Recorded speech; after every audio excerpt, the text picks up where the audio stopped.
Hey there, everybody. Welcome back to the Finding Financial Fitness Show. I'm Nino, joined again by Pei. Pei, how you doing today? How are you? It's Today I had a long night after our last episode. It actually got me really thinking and thinking. So I'm like, did I not sleep well this morning? Like I'm looking right. tired. It's like subconsciously in your brain. And it's like after that episode and just after talking about it's one of those things where you feel so energized, like you're regrounded, you're reminded why you're doing what you're doing, but then you're also fired up and looking forward to the future and wanting to get to that point where you understand it, where you implement it, and then you also kind of see the benefits of your implementation. And something that we had literally talked about before we came on air right now was you had mentioned, man, I think so many people wish that they could win the lottery and then Mhm. not have to worry about accumulation versus velocity of money versus cash flow versus all of this. And my question was like, do they really? I think on the external point of view, I think people do think that, and they truly believe this, that if I win the lottery, my problems will be solved, things will be a lot easier. But I mentioned this in previous episodes, the amount of people that do win the lottery, be it small amount, big amount, they're back to square one within Mhm. 3 to 5 years. It's that Right. concept of regression to the mean because they didn't learn the fundamentals and the necessary tools to preserve that money. And Yeah. so, although we might think the lottery will solve my problems or this lump sum inheritance that probably will never come would solve our problems, if we don't understand the concepts that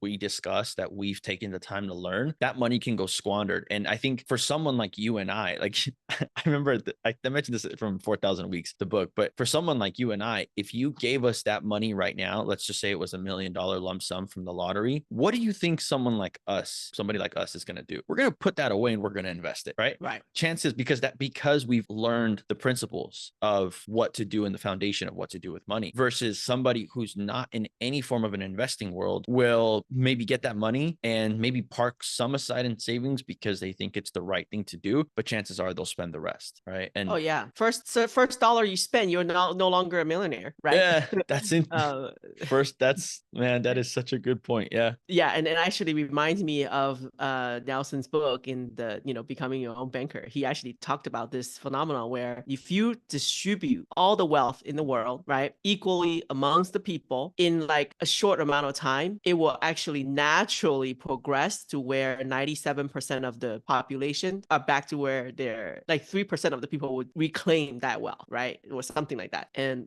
why is that? Everybody, if you say like, hey, let's just level the playing field for everyone. Everybody makes the same money. You have the same expenses. I think we kind of talked about this We did. experiment Yep, one time.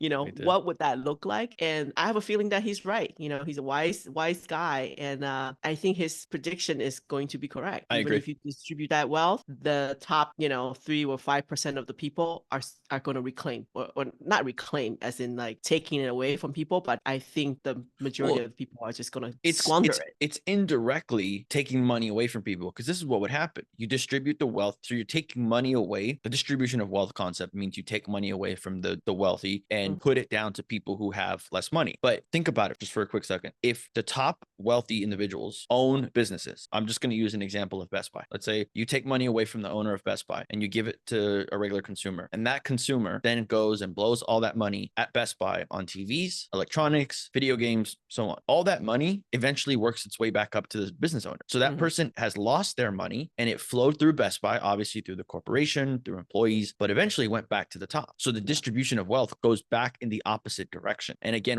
that's a lot because of the fact that people don't understand the fundamentals and the principles. And I think a big reason of why, the 97% of the population would go back to baseline, I fully believe that. And I would rather be in the camp where, and this might be controversial, but I would rather be in the camp where I have all of my money taken away from me, be it from poor money management, be it from the government stepping in and taking all my money, whatever avenue you want, lose all that money. But what are they never going to take? They're never going to take my brain. And Right. we've always talked about that. And we hope people from listening to this podcast will gain the confidence to not only implement strategies and concepts we talk about, but also have so much confidence in the underlying foundation that if they lost 90% of their portfolio, there's not an issue because they can start back over. I've asked you this question, just me and you on a personal basis. If I took all your money away and I dropped you off in a remote country, maybe not remote, but a third world, second world, first world country. And I told you like, hey, you're going to live here now. I can guarantee you would become a millionaire again within a couple of years. And I remember I asked you that question and you had said, well, I'm going to go borrow money from somebody else. That's And I'm right. going to do exactly what we talked about yesterday on Velocity Banking on our last I would episode. still leverage the heck out of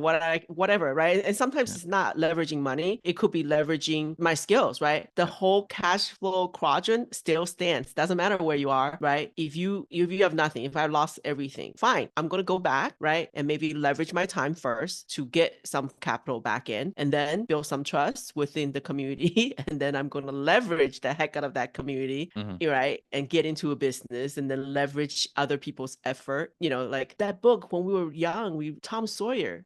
Tom Sawyer, that book, I'm telling you, my favorite part of that book is when he was painting the fence, right? Remember how his aunt tells him to paint the fence and he was like, I don't want to paint the fence. So what did he do? He, a friend of his walked by and he said, hey, she kind of tricks the friend to paint the fence for him.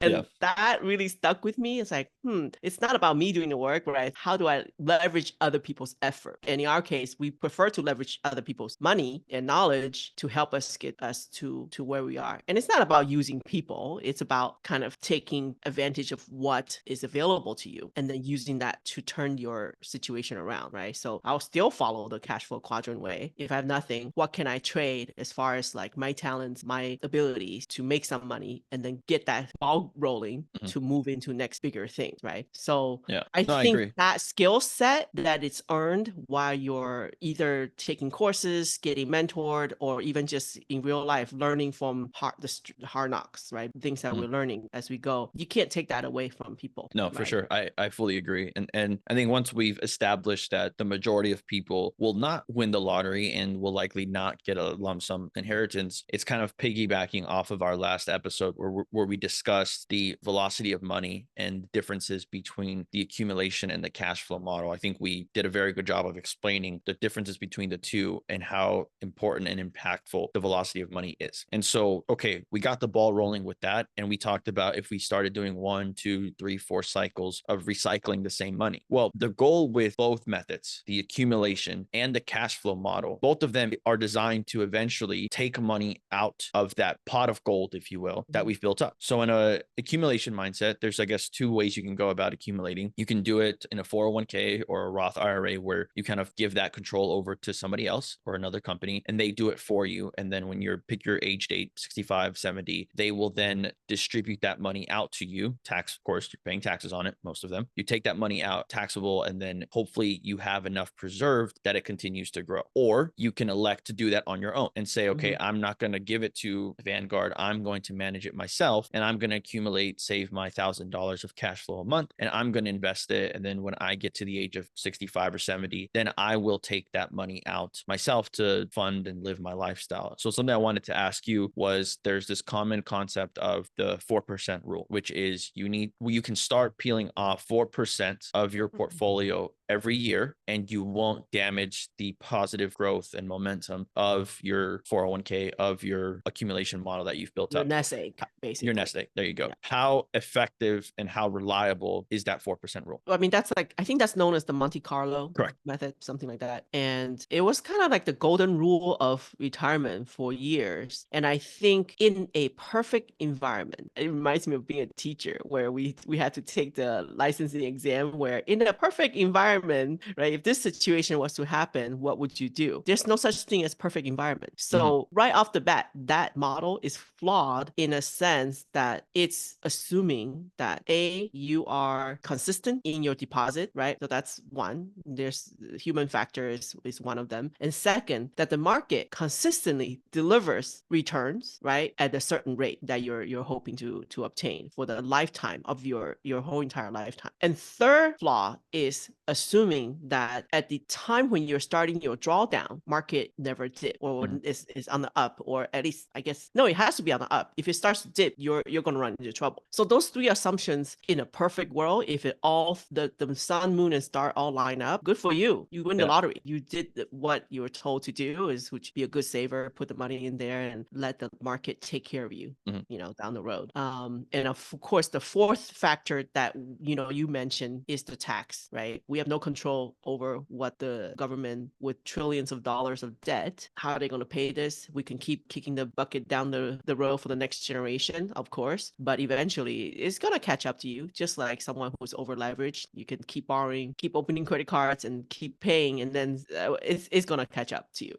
So that's the challenge of that model. And we kind of talk about, well, versus what then? What are your other choices out there? And that's what kept us, that's what kind of initiated our us looking for this other way, right? And there's like this huge debate going on about which one is better. Yeah. Right? And I wouldn't, obviously we have a bias and a preference to what we think is better and more effective based on the elements of control that we want to have over our money. So again, the accumulation model might work for some. And typically, let's say you plan it out in the accumulation model and you want to start withdrawing at age 60, 65, let's say. And I'm going to pause there because a point that I wanted to make on that was, okay, let's say you're my age and you're in your late 20s. And because that's typically when most people start getting into the crux of their career, right? Typically college, you're done with college, maybe 22, 23, you're maybe take a year off, maybe you start trying different jobs, but then you finally get like a consistent job at 26, 27, 28, let's say. And then you get the offer of the 401k and you start positing money every single month. And let's just say it's $1,000 of cash flow. And of course, this is going to be different, right? Because the trajectory is typically when you're younger, you have more expenses, you don't have as much income, so you're not saving as much. So you'll technically be able to save more as you jump from your 20s to your 30s to your 40s. So maybe you start off with $200 positive cash flow, then into your 30s you're at 1,000, then your 40s you're at 2,000, then at your 50s and so on. But remembering that the accumulation model doesn't look at, okay, you've accumulated and saved $1 million over the course of your lifetime, and therefore you've been earning 7% on the $1 million since you were 28. No, you're earning what you put in. So if when you're 28, you only put in $200 a month, let's just say $2,500 over the course of the year. Well, you're only going to earn the 7% for that first year on that 2,500. And it's not even on the full 2,500 because every single month you're adding an additional $200. So it's a rolling average of what you're gaining. So that's kind of one pause that I wanted to make there to keep that in mind, that if you're waiting for this predetermined number. Second thing I wanted to mention, which is what if you overshoot that and you end up doing really well? You get into a very successful career, you're a physician, and you have 50, 60, 70, hundreds of thousands of dollars left over of cash flow every year that you invest. Then you get into your nest egg at 65, but then you find out you have a cancer diagnosis. You find out you have a health issue going on. And let's say that shortens your lifespan and maybe you only live until 75, 80, which by the way is the average age that most people live to. Let's keep that in mind. Okay, well then you have 10 years to spend this $5 million nest egg that you built up. And now you're running into the problem of, and the book I recommend on this is Die with Zero, is you're running into the principles of you're never going to be able to spend all the money that you just spent saving. So now you spent 30, 40 years of your life saving all this money and you were being frugal, you were doing everything correctly to hopefully at one point get to the point where you can, quote, start living your life. Well, by the time you get there, then you don't know what's going to happen. And in this scenario, you had a health scare and now you only have 10, 15 more years to live. And at that point, you can't do the things you wanted to do when you were 30, 40 years old. And what I like about the cash flow model personally is the element of control, because you can decide, and I used to be very anti this, but you can decide, you know what, when I'm 35, I want to take out 10% of what I'm contributing because I want to enhance my quality of life. I love playing golf and I want to have my golf membership come out of my cash flow model. And if that's important to you and that adds value to you and that makes you happy, well, then do that. I always used to take it as strictly from a mathematical standpoint. Well, if I'm taking 10% of my money every year that I could be contributing or that my money is growing, well, then that's 10% less that my money is going to make money on it. And then we talked about the compounding effect, right? Remember one of the examples you gave in one of our episodes, the penny every day, right? Would you rather $1 million at the end of the month or a penny every day? But because of the power of the compounding effect, if you take it out at day 5, day 6, the compound effect is not going to be anywhere near as much. Right. But our life is not just a video game, right? The whole point of making money is not just to collect the coins. It's to go out and use that money to live your life. And so that's where I think the cash flow model gives us a little bit more, I would say a lot more control in what we want to use that money for our day-to-day lives, depending on our decades, right? So I just wanted to kind of caveat that before we kind of get more into it. Oh yeah, absolutely. Right. And that flexibility is, it comes with guilt. A lot of our financial decisions is like it ties to guilt, right? If you're, dialed into the accumulation model and you are disciplined and you're like, okay, I'm going to, just like fitness, right? If you're dying into a certain diet and it says, oh, you can only have say like, 16 100 calories per day and you break the rule and you have a cookie, man, that guilty feeling, right? That weighs on you. So that's the same thing with financial discipline in a sense, where if you're trying to accumulate and you have set this goal, like, hey, I need to accumulate $1.5 million by the time I'm 37 years old, whatever, and you decide to interrupt that compounding, or something outside of your control happens where market tanks, you lost 50% of your market value, I mean your portfolio value happened. This is not a fiction, this is actually a real story, right? 50% of your portfolio is gone, just poof, gone. Now you got to climb your way with claw your way back to where your starting point, just to your baseline. Yeah, just your baseline. So how that psychological burden, I can't even imagine, right? Feeling that way. Versus the cash flow method is where, we're trying to build enough passive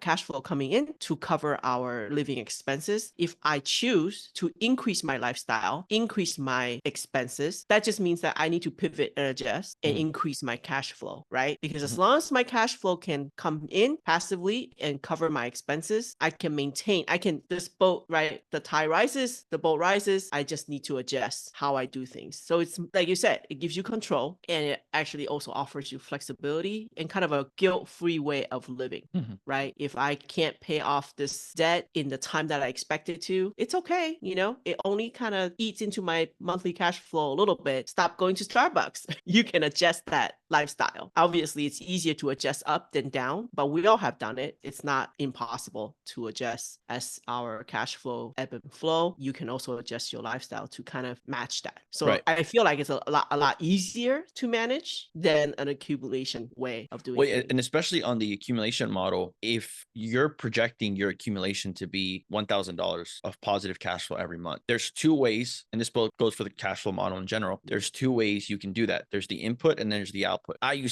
My initial thought when I was young was it's easier to save $100 than it is to make $100. I very quickly found out that was wrong, very, very quick. And on the accumulation, if you end up $100 short, your projections are all off. If 1 year you're 10% short per month, so $900 instead of $1,000, your projections are completely off. On your cash flow model, your projections will still be off, but you can pivot, right? Because in the line of credit example that we referenced in the last episode, again, I highly encourage you to listen to the previous episode before this one, but in that $10,000 line of credit component that we mentioned, if we can foresee us in the future, next coming months, okay, I'm going to have an increase in my expenses. My $100 is my 1,000 will be 900. Well, then I'm not going to borrow the full 10,000 line of credit. I'm going to borrow 9,000 and then put that into a cash flowing asset. And I've just pivoted and there's no problem. I don't have to worry about it on the back end because I'm addressing it on the front end. And that's why it's so important with cash flow to, again, we always talk about starting with your big goals. Start from your goal. And by the time you get to your cash flow number, you've gone a few layers removed from your goal. But by the time you get to that number, you can change the inputs and the outputs. I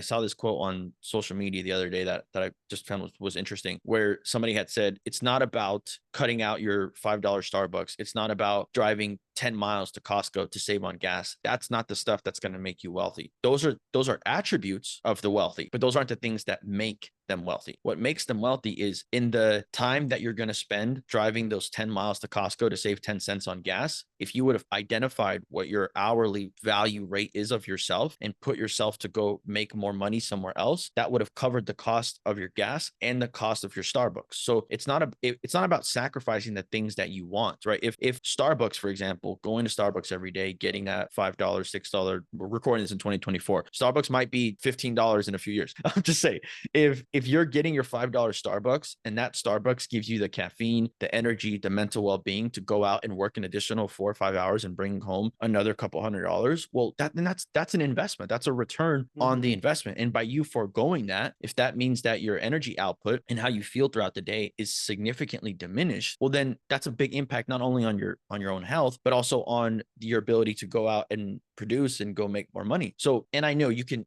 manipulate yourself very easily and say, well, I know Nino said I need this to go. No, like be honest with yourself Right. and you'll realize. So once you can realize, okay, I'm not gonna say change my output, but I'm going to change my input. I'm gonna pick up another shift. I'm gonna learn. We live in the age of side hustles. Whether or not you like it, that's what it is. It's very easy to go make an extra couple $100 by driving Uber, renting your car out on Turo. Like there's many options to go make money. The more you can make that money, the more you can increase your cash flow, the more you can use the cash flow mindset to then purchase more cash flowing assets. And the faster you can start that cycle to get to the point where ultimately you're trying to get to. Exactly. And I am thankful that you brought up the whole point of we are using a leverage way of doing so. We are not spending, say it takes you, say your cash flow, $1,000 cash flow is actually quite a lot. It is. I, Yes. I honestly have to say that on an average household, that's kind of a big stretch to ask people to come up with. But let's just say, you can save $100 a month. You know how long it takes to save $10,000 to start, like realistically, to invest in anything that's going to earn you, even if that investment is going to earn you 20% return, which is huge. That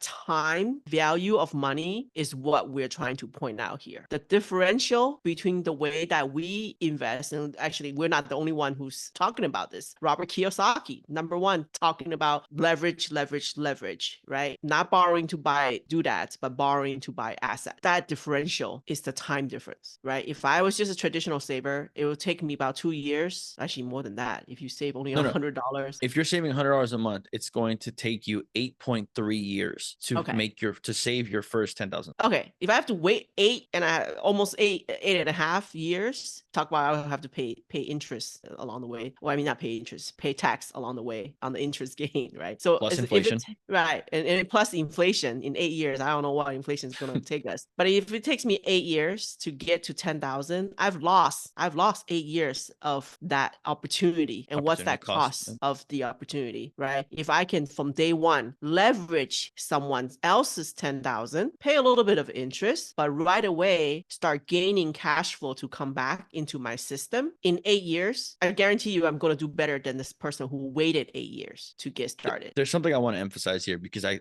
really want people to understand this concept of why the accumulation versus cash flow concept are so different and why we emphasize the cash flow model so much. So to reiterate what Pei said, if you're saving $100 a month, that's going to take you 8.3 years to save $10,000 that you can then use those $10,000 to go finance your cousin Vinny's car. Again, please reference the last episode. We are not drug dealers. We have no ties to the mafia. If you're just hearing this for the first time, please reference the last episode. But it would take you 8.3 years to be able to do that. By that point, your cousin Vinny has sold that car, got another car, sold another car. Like he's way ahead. You can't even afford his debt at that point. But if you would have leveraged the $10,000 from a line of credit from somebody else, just leverage that money and done that in the same 8.3 years, you would have been able to leverage that same $10,000 13 times. So you've leveraged the same $10,000 13 times. And we talked yesterday on our previous episode. We talked that on average, simple investment, $10,000 nets us $200-300 a month. So that would mean that you're foregoing the potential of $3,900, easily $3,900 you could accumulate over those same 8.3 years. Right? Yeah. And we're not even talking about the fact that you could have easily increased the line of credit. You could have increased your terms to who you lend to. There's so many variables, but because you have it in your control. And let's say let's just say you have a financial hardship and instead of it taking you 7 months to pay back that line of credit, like we discussed on the last show, maybe it takes you 10 months or 11 months. Okay. You still have that control in your hand. You still have the ability to control that. So yeah, maybe you don't flip it 13 times and you only flip it 10 times. Again, you're still better off than what you would have done if you would have just saved and accumulated for the 8.3 years.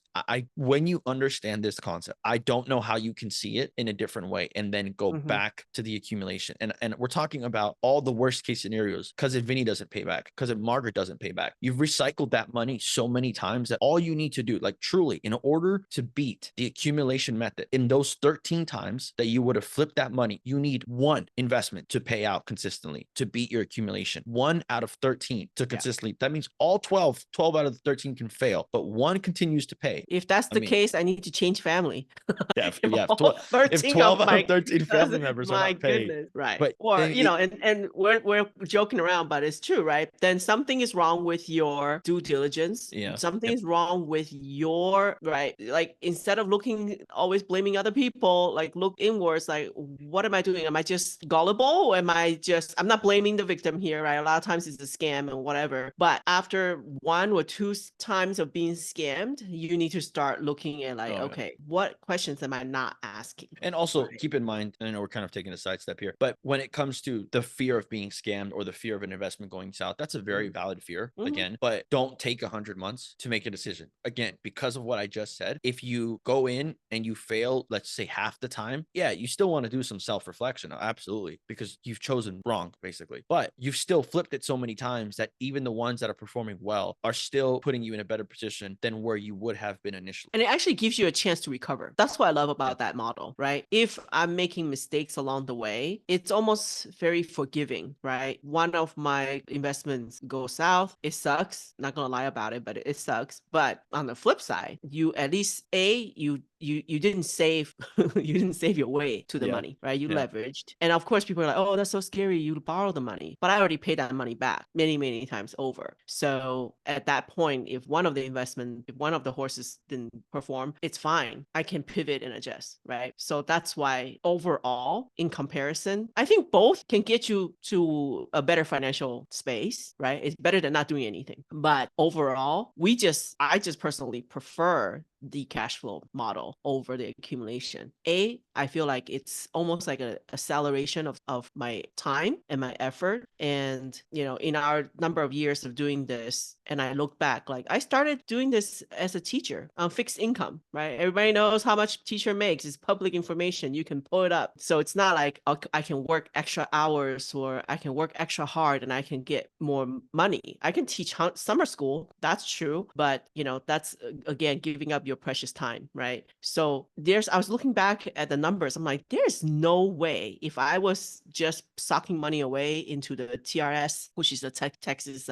retirement system for teachers, or even like a 403B program, there's no way I could have an asset that's about like $1 million out there working for me in less than 4 years, right? So that's the power of time that we can it's almost like a acceleration of that typical timeline. You can shrink it and access that accumulated asset much faster than the traditional way. I don't know. It's hard to explain it without numbers and whatnot. So I get people might be frustrated with what we're saying, but most of the people who are listening hopefully have already a little bit of familiarity with this concept and can get something out of what we're talking about. Yeah. And I think just on the end of that, so once you find the value in the cash flow concept and when it comes time, because that is, I think this is underlooked. I think people want, because it's important to just get started. I think getting started is the most important thing. But as you're in the cycle, and most of our listeners probably will be in a cycle of doing this and consistently doing it. Okay, well, how do I get out? Like, what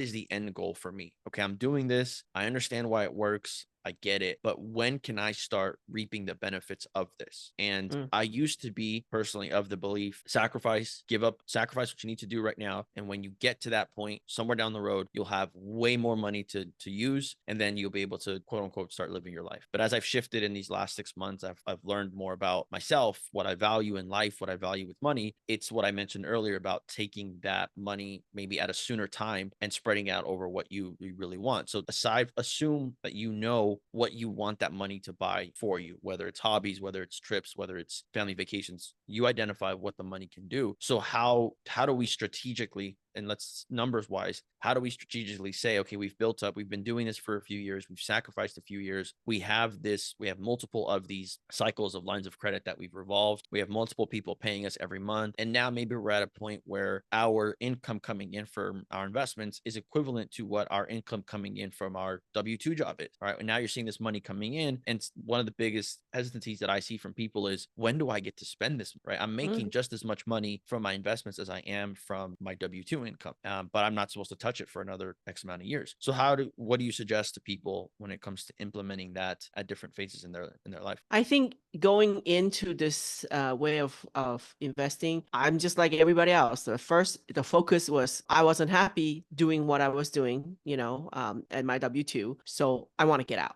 I would say if you survey people out there, that's always the number one goal. I want to get out of what I'm currently doing because I went into this and it's not fulfilling fulfilling, right? I feel like this method, instead of focusing so much on that end goal of like, I just want to get out of my job, you can flip it into the positive and say like, well, when you get there, what is it then that you will be doing with your time? Because ultimately what we're doing is freeing up time, which is the most precious and valuable commodity in our life, right? For sure. What would you be doing with that time that you're able to free up will make a difference, right? If you're freeing up your time to just spend time with your family and having a low-key lifestyle, then you might not need as much, right, in the end of it. Or you could just use it to augment your lifestyle, right? If you can then pivot and say like, hey, you know what, I would like to, once I reach that number, I would like to find something. I still want to be a productive member of the society, but now I can,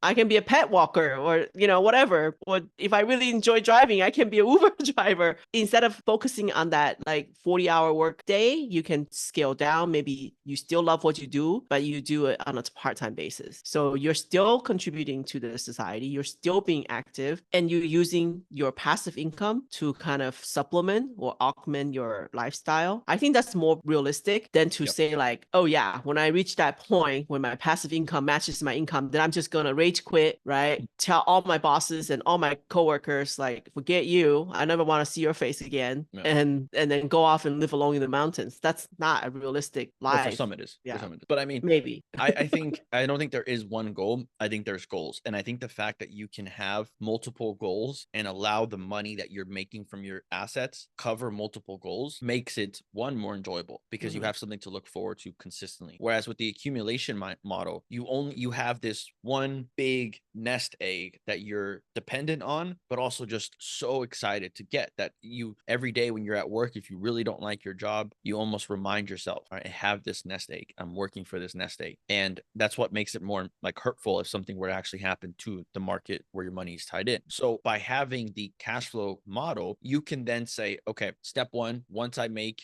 $1,000 of cash flow from my investments, or $500, I'm going to take $10 out of that every single month, and I'm going to use that to pay for my Netflix subscription. All right, cool. Now you're literally using the cash flow to cover your expenses, assets covering your liabilities. Great. Then you could do that. Okay, well then when I go to 1,000, or when I go to 500, when I go to 700, then I'm going to take 50 to do this, or I'm going to use $50 to take my wife to dinner or to the movies. Or you identify that, but then one that shows you, that it shows yourself that what you're doing is working. It shows your significant other that what you're doing is working, but it also gives you these goals to continue to work towards. And eventually one of the major goals that you're working your minor goals to is that maybe you go from full-time to becoming part-time, right? Because you have this additional supplemental income that you can rely on to help pay for your bills, right? You never want to rage quit, like you mentioned, because the moment your income matches, then you leave. Well, what if something happens to your passive income investment? Well, then now you're actually in the negative and you have to go back to work. So it's about strategically getting out. You go part-time, then maybe you only go 1 to 2 days a week. Of course, this depends on your job, but then you get to the point where, okay, you can quit your job, or maybe your wife quits her job, or maybe your husband quits his job, and you just keep doing that and you keep scaling. And then maybe you decide, I want to increase my lifestyle. I really want to buy a nicer car. I've been using this used Honda for 15 years. I want to buy a new car. Or I'm going to use this asset to cover the monthly payments. So it always changes. And the goalpost is always going to evolve. Listen to our previous episodes when we talk about what our outcomes are, about setting goals, because you need to understand that there's likely going to be a point where enough is never enough. So you have to start making enough early on so that you can enjoy life and enjoy the little things that your money's able to give you now. And you just keep escalating that over and over and over and over again as you keep growing. And as your money keeps growing, then you're allowed to do the things that you want to do. And that's one of the impactful things of the cash flow model, and why, again, we're so in favor of it. Yeah. And also I want to add that, what you said is absolutely correct, but also that last piece is the fear, right? If you had accumulated your way to wealth, then the fear of it being taken away from you is going to be a lot bigger than had you cash flow your way to covering all your expenses, because it's not going to be taken away in a sense, because it's more of a concept, it's a way of life, right? Rather than almost like one thing is tangible, because that's you could log into an account and you could check the balance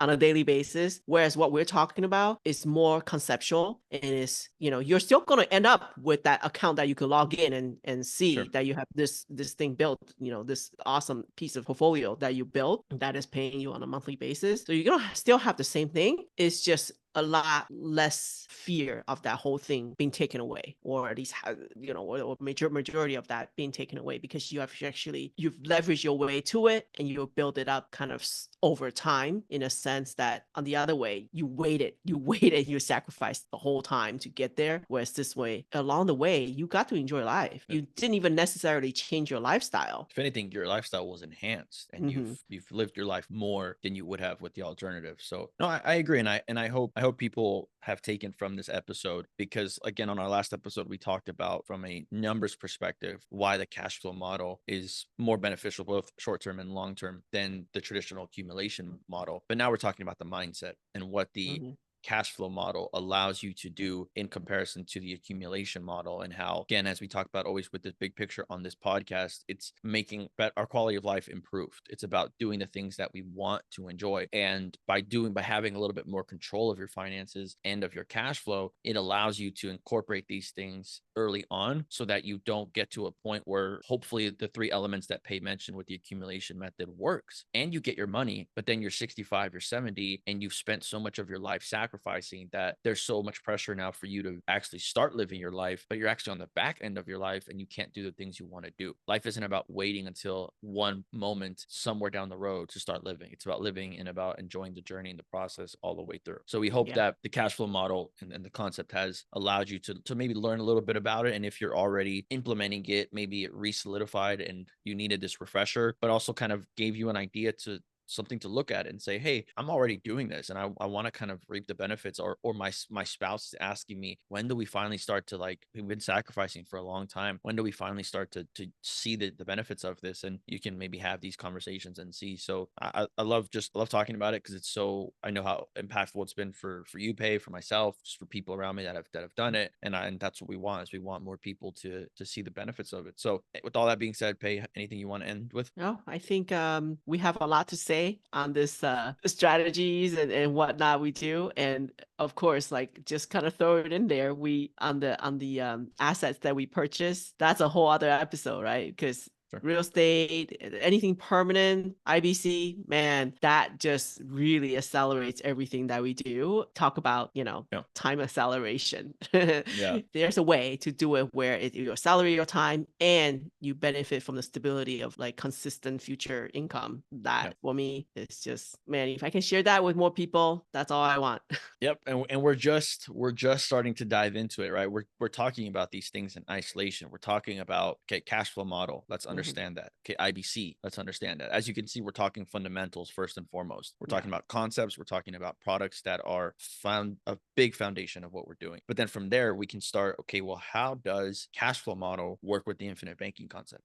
And how do those then work together to partner up with real estate and with other cash flowing assets and tax write-off and credit card points and traveling? And this is where so many layers that we want to make sure we're building the foundation. And like I said, in multiple episodes, we're not going from the top of the pyramid to the bottom. We're going from the outside of the pyramid and seeing, okay, well, what's around the pyramid? And I'm talking about goals. I'm talking about visions. I'm talking about quality of life, understanding that. And when we understand that, then we can start pivoting to the strategy. And with the strategy and the tools that we use, got to start at the base of the pyramid. So that's where we're at right now. We're just getting there. And the conversation never ends, because there's always things that are coming in. There's always things that we might be middle of the pyramid, and then we learn about, or we revamp the concept, because things are consistently ever evolving, and then we re-solidify the foundation, or we take a step back and say, you know what, my pyramid changed, my mountain changed. I'm going to go back to the foundation, and I'm going to start building differently, because now I'm at a different phase and I have different goals in my life. And that's the exciting part of this journey. That is literally what the definition of finding financial fitness is. It's finding it and searching for it and identifying it. So thanks, Pei, for having this conversation. Thank you, everybody, for joining in. Stay tuned for the next episode, where we'll keep diving deep. Take care. Thanks everyone for coming around for this ride. All right. Bye-bye. All right. Bye-bye.